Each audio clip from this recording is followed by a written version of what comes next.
ഒരു ഷിയ മോസ്കിന് മുകളിൽ ആ കൊടി ഉയരുമ്പോൾ അത് ഇറാനെ സംബന്ധിച്ചിടത്തോളം അത് പ്രതികാരത്തിൻ്റെ സൂചനയാണ്. നോക്കൂ, ഇറാൻ്റെ തിരിച്ചടി പറഞ്ഞത് ഇറാൻ പ്രവർത്തിച്ചിട്ടുണ്ട്. അതിൻ്റെ തോതിനെക്കുറിച്ച് ആശയക്കുഴപ്പമുണ്ടാകാം, ആക്ഷേപങ്ങളുണ്ടാകാം. പക്ഷേ ഇറാനെ ആക്രമിച്ചാൽ ഇറാൻ തിരിച്ചടിക്കും. യുദ്ധത്തിൽ മാനസിക ആധിപത്യം നേടാൻ വേണ്ടി ക്ലെയിംസ് ആൻഡ് കൗണ്ടർ ക്ലെയിംസ് ഉണ്ടാകും. സത്യം പലപ്പോഴും അതിൻ്റെ ഇടയിലായിരിക്കും. എബ്രഹാം ലിങ്കൻ പോലെ ഒരു കപ്പൽ അതിൽ ഒരു മിസൈലെങ്കിലും പതിക്കുന്നു എങ്കിൽ, അത് തകർന്നില്ല എങ്കിൽ പോലും ഒരു മിസൈലെങ്കിലും പതിക്കുന്നുവെങ്കിൽ അത് ഇറാൻ്റെ നിശ്ചയദാർഢ്യത്തെയാണ് കാട്ടുന്നത്. ഇറാൻ്റെ പരമോന്നത നേതാവ് ആയത്തുള്ള അലി ഖൊമൈനി വധിക്കപ്പെടുമ്പോൾ ഒരു നാഥനില്ലാത്ത ഒരു കമാൻഡ് കൺട്രോൾ കമ്മ്യൂണിക്കേഷൻ മെത്തേഡ് അല്ലെങ്കിൽ ഒരു സംവിധാനം ഇല്ലാതെ പോകും എന്നത് തീർച്ചയായും അമേരിക്കയുടെ ഒരു മോഹമാണ്, വ്യാമോഹമാണ്. ഒരു ചതുരംഗക്കളിയിൽ രാജാവ് വെട്ടപ്പെട്ടാൽ ആ കളി chess game comes to an end. Check വിളിക്കുക, രാജാവിന് അങ്ങോട്ടും ഇങ്ങോട്ടും നീങ്ങാനാവാതെ വന്നു കഴിഞ്ഞാൽ അവിടെ കളി തീർന്നിരിക്കുന്നു. ഈ കളി അങ്ങനെയല്ല. ഒരു വ്യക്തി നയിക്കുന്ന സംവിധാനമായി പുറമേ നിന്ന് നോക്കുന്നവർക്ക് തോന്നാമെങ്കിലും ഫേംലി എൻട്രഞ്ച്ഡ് ആയ ലെയേഴ്സ് ആൻഡ് ലെയേഴ്സ് ഓഫ് പ്രതിരോധങ്ങളുള്ള ഒരു സംവിധാനമാണ്. ചർച്ചയിലേക്ക് പോകുന്നതിന് മുൻപ് ഇന്ന് വന്ന പ്രധാനപ്പെട്ട ഒരു വാർത്ത, അമേരിക്കൻ F-15 യുദ്ധവിമാനം കുവൈറ്റിൽ തകർന്നു വീണു. യുദ്ധവിമാനം ഇറാൻ വെടിവെച്ചിട്ടതാണ് എന്നാണ് ഇറാന്റെ അവകാശവാദം. എന്നാൽ വിമാനം ഇറാൻ ആക്രമണത്തിൽ തകർന്നതാണോ എന്നതിൽ ഒരു വ്യക്തതയില്ല. MIM-104 പാട്രിയറ്റ് എയർ ഡിഫൻസ് സിസ്റ്റത്തിൽ നിന്നുള്ള മിസൈൽ ഏറ്റാണ് വിമാനം തകർന്നത് എന്നാണ് ചില സൂചനകൾ വ്യക്തമാക്കുന്നത്. ബാലിസ്റ്റിക് മിസൈലുകളെയും ശത്രു വിമാനങ്ങളെയും തകർക്കാൻ രൂപകൽപ്പന ചെയ്തിട്ടുള്ളതാണ് പാട്രിയറ്റ് സിസ്റ്റം. എന്നാൽ അപൂർവ സാഹചര്യങ്ങളിൽ റഡാറിലെ ആശയക്കുഴപ്പം, വിമാനത്തെ തിരിച്ചറിയുന്നതിലെ പിഴവ് അല്ലെങ്കിൽ ആശയവിനിമയ തകരാറുകൾ എന്നിവ കാരണം സ്വന്തം വിമാനങ്ങളെ ശത്രു വിമാനമായി തെറ്റായി കണക്കാക്കി ആക്രമിക്കാറുമുണ്ട്. എന്തായാലും ഈ അപകടത്തിൽപ്പെട്ട യുദ്ധവിമാനത്തിൽ നിന്നും, തകർന്നു വീണ യുദ്ധവിമാനത്തിൽ നിന്നും പൈലറ്റ് രക്ഷപ്പെട്ടിട്ടുണ്ട്. അതേസമയം യുദ്ധം മുറുകുന്ന സാഹചര്യത്തിൽ അമേരിക്കയുമായി ചർച്ചയ്ക്കില്ല എന്നാണ് ഇറാൻ ദേശീയ സുരക്ഷാ കൗൺസിൽ സെക്രട്ടറി അലി ലാരിജാനി അറിയിച്ചിരിക്കുന്നത്. ഖമനേയി കൊല്ലപ്പെട്ട ശേഷം ആണവ ചർച്ചയ്ക്ക് ഇറാൻ വഴങ്ങിയെന്ന തരത്തിലുള്ള US മാധ്യമങ്ങളുടെ വാർത്ത തെറ്റാണ് എന്ന് പറഞ്ഞുകൊണ്ടായിരുന്നു അദ്ദേഹത്തിൻ്റെ പ്രതികരണം. ഡോക്ടർ മോഹൻ വർഗീസ് ഒപ്പം ചേരുകയാണ്. ഡോക്ടർ മോഹൻ വർഗീസ്, ഖമനേയി കൊല്ലപ്പെട്ടതിന് പിന്നാലെ ഖോമിലെ ജംഖരാൻ പള്ളിയുടെ താഴികക്കുടത്തിന് മുകളിൽ ഇറാൻ പ്രതികാരത്തിന്റെ പതാകയായ ചുവന്ന കൊടി ഉയർത്തിയിട്ടുണ്ട്. ഷിയ ആചാരപ്രകാരം നീതി, പ്രതികാരം എന്നിവ സൂചിപ്പിക്കുന്നതാണ് ചുവന്ന കൊടി. രക്തസാക്ഷിത്വം, കൊടിയ അനീതി എന്നിവയുണ്ടാകുന്ന സാഹചര്യത്തിലാണ് ഇത്തരം കൊടികൾ പള്ളികൾക്ക് മുകളിൽ ഉയർത്തുന്നത് എന്നാണ് പറയപ്പെടുന്നത്. അപ്പോൾ പശ്ചിമേഷ്യയിൽ സംഘർഷം ഇനിയും രൂക്ഷമാകാമെന്ന സൂചനയാണോ ഇത് നൽകുന്നത്? ഇറാൻ എന്ത് ഭാവിച്ചാണ്?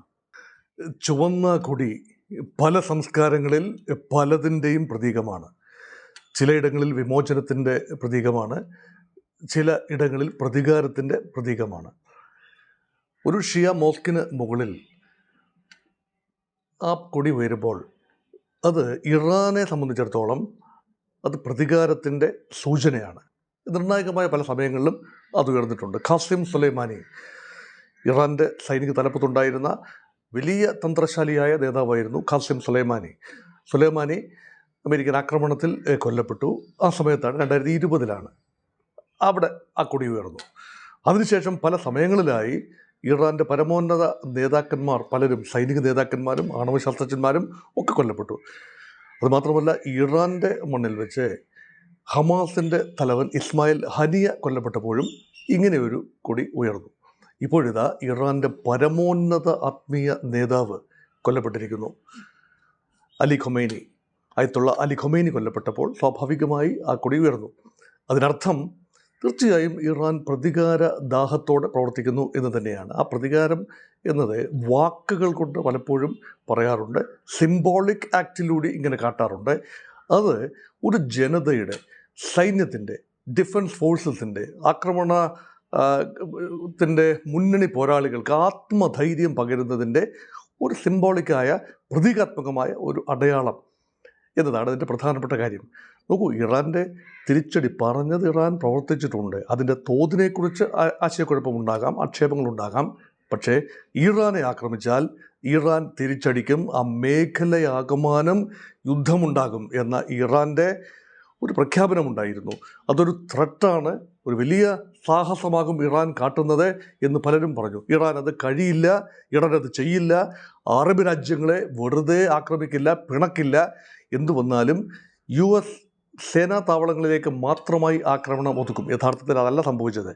US സേനാ താവളങ്ങളിലേക്ക് ആക്രമണമുണ്ടായി, സിവിലിയൻ കേന്ദ്രങ്ങളിലേക്കും കണ്ണായ ഇക്കണോമിക് സെൻറ്റേഴ്സിലേക്കും അതുപോലെ വിമാനത്താവളങ്ങളിലേക്കും ഉൾപ്പെടെ ഇറാൻ്റെ ആക്രമണം നീളുമ്പോൾ ഇറാൻ പ്രതികാരം ചെയ്യുമെന്ന് മുൻകൂട്ടി പറഞ്ഞിരുന്നു. ഇറാൻ്റെ പതാക അവിടെ ഉയർന്നിരിക്കുന്നു.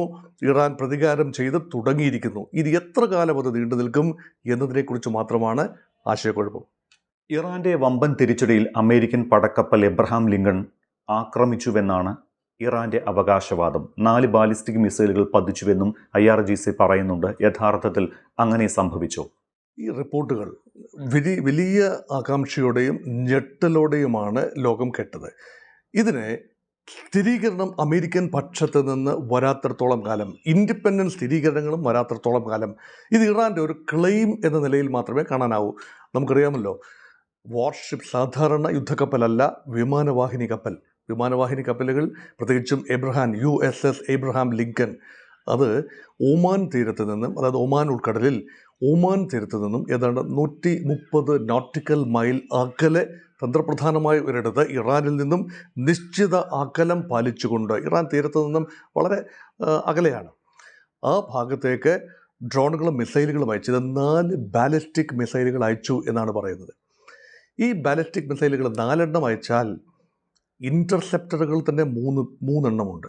ഈ 90ഓളം വിമാനങ്ങൾ വഹിക്കാൻ കഴിയുന്ന ആ വമ്പൻ വിമാനവാഹിനി കപ്പലുകൾ, ഏതാനും വളരെ വലിയ ഫുട്ബോൾ ഫീൽഡുകളേക്കാൾ വലിയ വിസ്തൃതിയുള്ള വിശാലമായ റൺവേകൾ ഉൾപ്പെടെയുള്ള വിമാനവാഹിനി കപ്പലുകൾ അതീവ സുരക്ഷാ സന്നാഹങ്ങളുള്ളതാണ്. അവർക്ക് ഏറിയൽ സർവൈലൻസിൻ്റെ റേഡാർ സംവിധാനങ്ങളുണ്ട്, ഏർലി വാർണിംഗ് അലേർട്ട് സംവിധാനങ്ങളുണ്ട്. അതുമാത്രമല്ല, ഈ കപ്പലുകൾക്ക് നേരെ വരുന്ന മിസൈലുകളെയും ഏറിയൽ ഒബ്ജക്ട്സിനെയും ചെറു വിമാനങ്ങളെയും എല്ലാം തടുക്കുന്നതിന് വേണ്ടി ഡിസ്ട്രോയർ ഷിപ്സ് ഇതിന് ചുറ്റും വിന്യസിക്കുന്നു. ഒരു കപ്പൽ വ്യൂഹം എന്ന നിലയിലാണ് പലപ്പോഴും വിമാനവാഹിനി കപ്പൽ നീങ്ങുന്നത്, ഒറ്റക്കല്ല എന്ന് കാണാം. അങ്ങനെയെങ്കിൽ എങ്ങനെയാണ് USS എബ്രഹാം ലിങ്കനെ പോലെ ഒരു വലിയ കപ്പലിനെ ആക്രമിക്കാൻ കഴിയുക എന്നത് ചോദ്യചിഹ്നമാണ്. പക്ഷേ ആക്രമണ സാധ്യത തീർച്ചയായും പല ഡിഫൻസ് അനലിസ്റ്റുകൾ പലപ്പോഴും പറഞ്ഞിരുന്നത് 100 കണക്കിന് റോക്കറ്റുകളും മിസൈലുകളും ഒരുമിച്ച് കപ്പലിന് നേരെ ലോഞ്ച് ചെയ്യപ്പെട്ടാൽ, വിവിധ കേന്ദ്രങ്ങളിൽ നിന്നും ലോഞ്ച് ചെയ്യപ്പെട്ടാൽ, അതിൽ ഏതെങ്കിലും 2-3 എണ്ണം കപ്പലിൻ്റെ ഡെക്കിൽ പതിക്കാനുള്ള സാധ്യതയെ തള്ളിക്കളയാനാവില്ല എന്ന് ഡിഫൻസ് അനലിസ്റ്റുകൾ പറഞ്ഞു. കാരണം ഒരേ സമയം തന്നെ 100 കണക്കിന് ഒബ്ജക്റ്റുകളെ ഇൻ്റർസെപ്റ്റ് ചെയ്യാൻ മിസൈൽ പ്രതിരോധ സംവിധാനങ്ങൾക്ക് കഴിയാതെ വരും. അതുകൊണ്ടാണ് അങ്ങനെ പറഞ്ഞിരുന്നത്. പക്ഷേ ഇതിപ്പോൾ 4 മിസൈലുകൾ അയച്ചു എന്നാണ് പറയുന്നത്. ഇത് വഴിയിൽ തന്നെ നിർവീര്യമാക്കപ്പെട്ടു എന്നും കപ്പലിന് നാശനഷ്ടങ്ങൾ ഉണ്ടായില്ല എന്നുമാണ് അമേരിക്ക പറയുന്നത്. ഇത് രണ്ടും യുദ്ധത്തിൽ മാനസിക ആധിപത്യം നേടാൻ വേണ്ടി ക്ലെയിംസ് ആൻഡ് കൗണ്ടർ ക്ലെയിംസ് ഉണ്ടാകും. സത്യം പലപ്പോഴും അതിൻ്റെ ഇടയിലായിരിക്കും. ഒന്നുകിൽ അമേരിക്ക പറയുന്നതാവും സത്യം, അല്ല എങ്കിൽ ഇറാൻ പറഞ്ഞതിൽ ഒരു ന്യായം ഉണ്ടാകും. മിസൈലുകൾ അയച്ചിട്ടുണ്ടാവാം, തീർച്ചയായും അത് ഇൻ്റർസെപ്റ്റ് ചെയ്തിട്ടുണ്ടാവാം.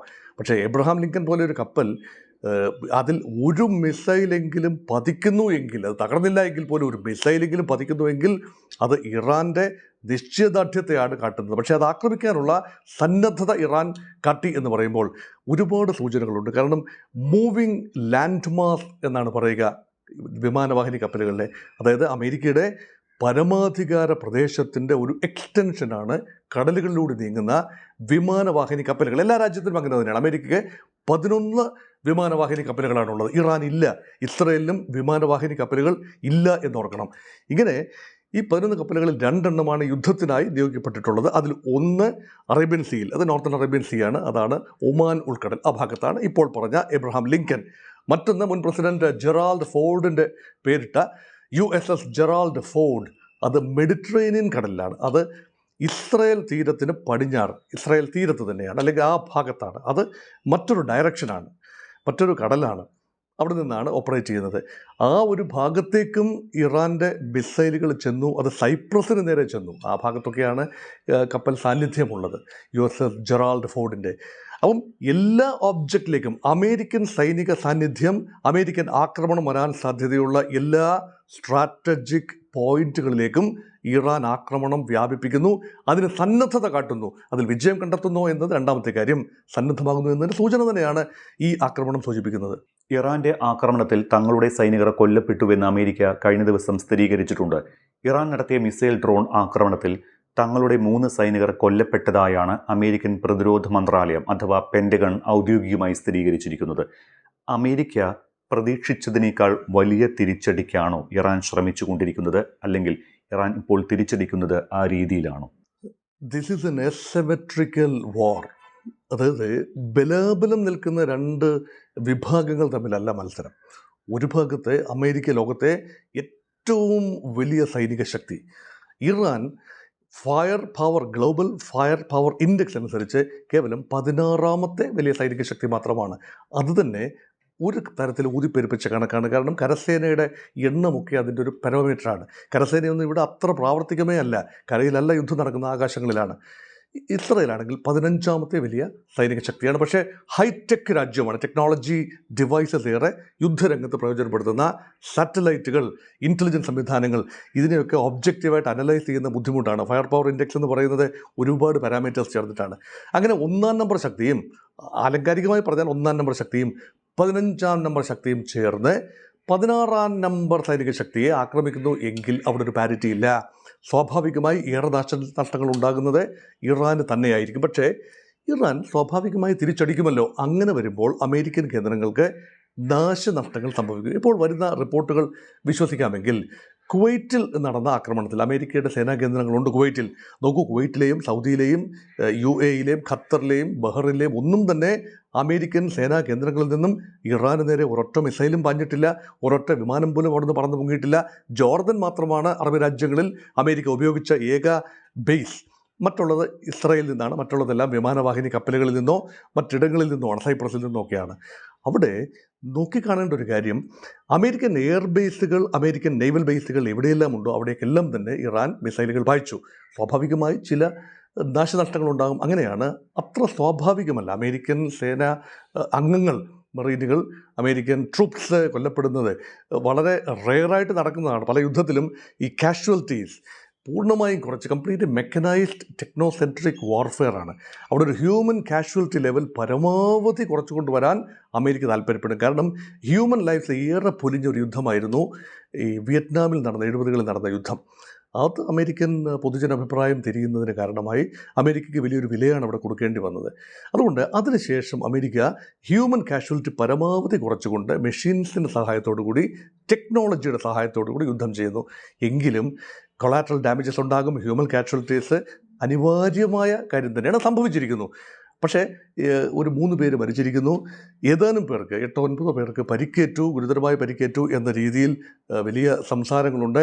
അപ്പോൾ തീർച്ചയായും ഒരു യുദ്ധമാകുമ്പോൾ അങ്ങോട്ടും ഇങ്ങോട്ടും നാശനഷ്ടങ്ങൾ ഉണ്ടാകും എന്നത് നിസ്തർക്കമായ കാര്യം തന്നെയാണ്. നമ്മൾ ഇങ്ങനെയൊക്കെ പറയുമ്പോൾ തന്നെ ഇറാനിൽ ഇനി പ്രതീക്ഷിക്കാവുന്നത് 2 സാധ്യതകളാണ്. ഒന്ന്, ഖമനിയെ പോലെ വ്യക്തിപ്രഭാവമുള്ള ഒരു നേതാവിനെ കണ്ടെത്താനാകാതെ ആ രാജ്യം നാഥനില്ലാത്ത അവസ്ഥയിലേക്ക് കൂപ്പുകുത്തും, അക്രമവും അരാജകത്വവും രൂക്ഷമാകും.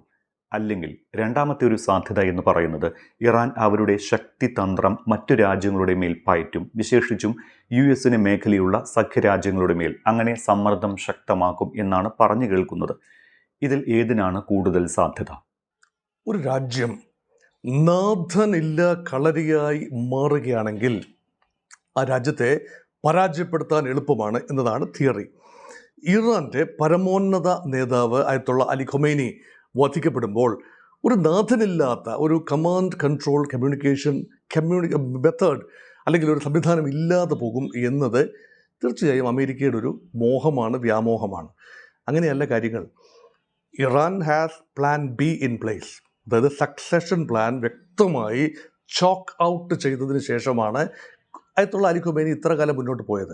അതുകൊണ്ട് തനിക്ക് ശേഷം ആരാവണം, അതിനുശേഷം ആരാവണം, അവിടെ ഒരു സംവിധാനമുണ്ടല്ലോ, ഒരു സക്സഷൻ പ്ലാനുണ്ട്. ഇറാൻ പരമോന്നത നേതാവ് വധിക്കപ്പെട്ടാൽ ഏതാനും ദിവസങ്ങൾക്കുള്ളിൽ 88 അംഗ ഒരു കൗൺസിൽ കൂടി അടുത്ത നേതാവിനെ തീരുമാനിക്കണം. അതിനു മുമ്പ് താൽക്കാലികമായി ഒരു സംവിധാനം ചുമതല ഏറ്റെടുക്കണം. അങ്ങനെയെല്ലാമുള്ള കാര്യങ്ങൾ സംഭവിച്ചല്ലോ. അതുകൊണ്ട് അവിടെ നാഥനില്ല കളരിയായി മാറും എന്ന പ്രതീക്ഷ പൂർണ്ണമായി സാധൂകരിക്കപ്പെടുന്നില്ല.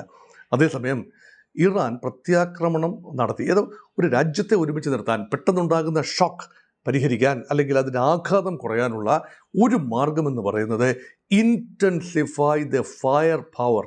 അതുകൊണ്ട് ഇറാൻ്റെ പ്രത്യാക്രമണത്തിൻ്റെ തോത് വർദ്ധിപ്പിക്കുക. ഒരുപക്ഷെ അതുകൊണ്ടുകൂടിയാണ് യുദ്ധത്തിൻ്റെ ഏർലി അവേഴ്സിലാണ് അയത്തുള്ള അലി ഖൊമേനി വധിക്കപ്പെട്ടിരിക്കുന്നത്. ആദ്യത്തെ സ്ട്രൈക്ക് തന്നെയാണ്. 48 അംഗങ്ങൾ അവിടെ ഒന്നിച്ചുകൂടി. അതെല്ലാം കണ്ണായ നേതാക്കളാണ്. പ്രധാനപ്പെട്ട സൈനിക നേതാക്കളും രാഷ്ട്രീയ നേതാക്കളും തന്ത്രജ്ഞന്മാരും എല്ലാം അടങ്ങുന്ന അയത്തുള്ള അലി ഖൊമേനിയുടെ കുടുംബാംഗങ്ങൾ പോലും ഉണ്ടായിരുന്നു. അവരെല്ലാം തന്നെ ഒരൊറ്റ കെട്ടിടത്തിൽ ഒറ്റ നിമിഷം അവരെല്ലാം തന്നെ വെണ്ണീറായി എന്നതാണ് ആക്രമണത്തിൻ്റെ ഒരു രീതിശാസ്ത്രം. അങ്ങനെയെങ്കിൽ പ്രതികാര നടപടി ഉണ്ടാകുമ്പോൾ ഒരു രാജ്യത്തിന് ഒരുമിച്ച് നിൽക്കണമെങ്കിൽ വലിയ ആഘാതം സംഭവിക്കുമ്പോൾ രാജ്യത്തിൻ്റെ ആത്മവീര്യം ഉണർത്തി നിർത്താൻ തിരിച്ചടികളുണ്ടാകും. അതാണ് സംഭവിച്ചുകൊണ്ടിരിക്കുന്നത്. അതായത് ഇറാൻ ചിതറിപ്പോകും. പലരും ചിന്തിച്ചൊരു കാര്യമാണ്. അയത്തുള്ള അലി ഖൊമേനിയെ വധിച്ചു കഴിഞ്ഞാൽ എല്ലാം തീർന്നു, ഇറാൻ ഉടൻ കീഴടങ്ങും. ഇത് ചതുരംഗക്കളിയല്ല എന്ന് സ്നേഹമുള്ള പ്രേക്ഷകർ മനസ്സിലാക്കണം. ഒരു ചതുരംഗക്കളിയിൽ രാജാവ് വെട്ടപ്പെട്ടാൽ ആ കളി chess game comes to an end. Check വിളിക്കുക. രാജാവിന് അങ്ങോട്ടും ഇങ്ങോട്ടും നീങ്ങാനാവാതെ വന്നു കഴിഞ്ഞാൽ അവിടെ കളി തീർന്നിരിക്കുന്നു. ഈ കളി അങ്ങനെയല്ല. ഇവിടെ രാജാവിൻ്റെ സ്ഥാനത്ത്, പ്രധാന കസേരയിൽ ഇരിക്കുന്ന അയത്തുള്ള അലി ഖൊമേനി വധിക്കപ്പെടുന്നു എങ്കിൽ ഓൾട്ടർനേറ്റ് ഒരു അറേഞ്ച്മെൻ്റ് ഉണ്ടാകും. അവിടെയും തിരിച്ചടി ഉണ്ടായാൽ മറ്റൊരു അറേഞ്ച്മെൻ്റ് ഉണ്ടാകും. ഒരു സംവിധാനമാണ്, ഇറാനിൽ ഒരു സംവിധാനമാണുള്ളത്.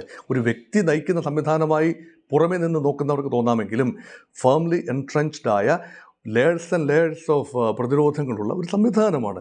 അതിനെ ഒറ്റയടിക്ക് ഒരു വ്യക്തിയെ കൊല ചെയ്യുന്നതിലൂടെ തകർക്കാനാവില്ല. അങ്ങനെയെങ്കിൽ ഫക്കീസാദ എന്ന ആണവശാസ്ത്രജ്ഞനെ വധിച്ചു, ഖാസിം സുലൈമാനി എന്ന തന്ത്രജ്ഞനെ വധിച്ചു, ഒരുപാട് ഇറാനിയൻ ജനറൽമാരെ, മിലിറ്ററി ലീഡേഴ്സിനെ വധിച്ചു, രാഷ്ട്രീയ നേതാക്കളെ വധിച്ചു, ഇറാൻ പ്രസിഡന്റ് പോലും ആക്രമണ വിധേയനായി എന്ന രീതിയിലാണ് റിപ്പോർട്ടുകൾ. അതായത് ഇറാൻ പ്രസിഡന്റ് ഈ വിമാനാപകടത്തിൽ മരിച്ചപ്പോഴും അതിന് പിന്നിൽ ഇസ്രയേലിൻ്റെ ഒരു അട്ടിമറി ശ്രമം പലരും ആരോപിക്കുന്നുണ്ട്. ഇതെല്ലാം സത്യമായിരിക്കെ അയത്തുള്ള അലി ഖൊമേനി മരിച്ചു എന്ന് പറയുന്നത് സിംബോളിക്കലി അമേരിക്കയ്ക്ക് വലിയ വിജയമാണ്. അമേരിക്കയുടെ ഒരു ശത്രു, 1-ാം നമ്പർ ശത്രു യമപുരിയിലേക്ക് പോയി അമേരിക്കയുടെ അഭിപ്രായത്തിൽ. അങ്ങനെയല്ലല്ലോ അതിനെ കാണേണ്ടത്. അവിടെ ഒരു റെസിസ്റ്റൻസ് ഉണ്ടാകും, മറ്റൊരു പാരഡൈമിലേക്ക് നീങ്ങുകയാണ്. പക്ഷേ ആ സംവിധാനം, ആകമാന സംവിധാനം അതേപോലെ തുടരുന്നു. ആ സംവിധാനം IRGC കൺട്രോൾ ചെയ്യുന്ന സംവിധാനം പൂർണ്ണമായി മാറ്റിയെങ്കിൽ മാത്രമേ അമേരിക്ക ഉദ്ദേശിച്ച കാര്യം നടക്കൂ. ഓക്കെ, ഈ എപ്പിസോഡ് തൽക്കാലം നമുക്ക് എന്തായാലും വൈൻഡപ്പ് ചെയ്യാം. അടുത്ത എപ്പിസോഡിൽ അമേരിക്ക വലിയൊരു ആക്രമണം അഴിച്ചുവിടാനുള്ള സാധ്യത കാണുന്നുണ്ട്. അതേക്കുറിച്ച് അടുത്ത എപ്പിസോഡിൽ ചർച്ച ചെയ്യാം.